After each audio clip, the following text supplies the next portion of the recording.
સુરતમાં મુખ્યમંત્રી ભૂપેન્દ્ર પટેલની ઉપસ્થિતિમાં લેવા પાટીદાર સમાજનો સન્માન સમારોહ યોજાયો।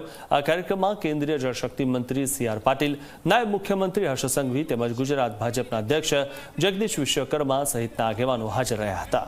આ કાર્યક્રમમાં મોટી સંખ્યામાં પાટીદારો પણ ઉપસ્થિત રહ્યા। કાર્યક્રમમાં સંબોધન કરતા નાયબ મુખ્યમંત્રી હર્ષ સંઘવીએ જણાવ્યું કે કમોસમી વરસાદમાં 10,000 કરોડના પેકેજની જાહેરાત કરાઈ હતી, જેમાં 8,700 કરોડની ચૂકવણી કરી દેવામાં આવી છે। કાર્યક્રમમાં મુખ્યમંત્રીએ પણ સંબોધન કરતા જણાવ્યું કે એકતા અને સંગઠન પાટીદારની શક્તિ છે। તેમજ વધુમાં જણાવ્યું કે મહેનત પાટીદારનું મુખ્ય મૂલ્ય છે।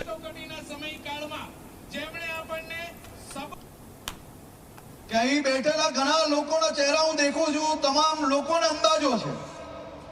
આ ભાવનગર, અમરેલી, બોટાદ, રાજકોટ, પોરબંદર, જામનગર, નાના નાના ગામની અંદર તમે બધા જ યાદ કરો, એ દિવાળીનો સમય હોય, તહેવાર હોય, નાની મોટી ગમે તેવી તકલીફ પડી હોય, વ્યાજના ચક્કરમાં સામાન્ય માણસને ફસાવ્યો હોય, એક એકનો હિસાબ આપણે સૌ લોકોએ મળીને સીધા કરવાનો કર્યો છે।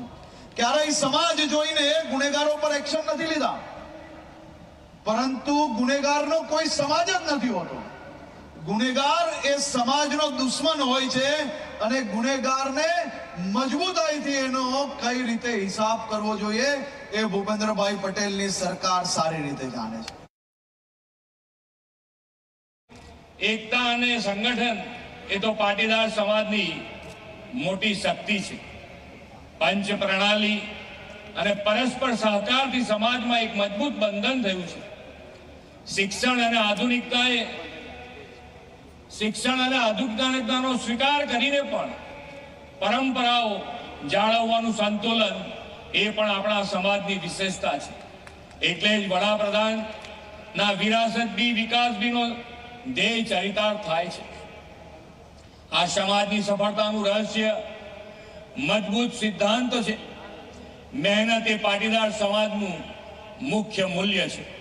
સાથોસાથ જીવનશૈલીમાં સાદગી, કરકસર અને સ્વાવલંબનની ભાવનાથી પાટીદાર સમાજે હંમેશા પોતાના પગ ઉપર ઉભા રહેવાનો પ્રયત્ન કર્યો છે।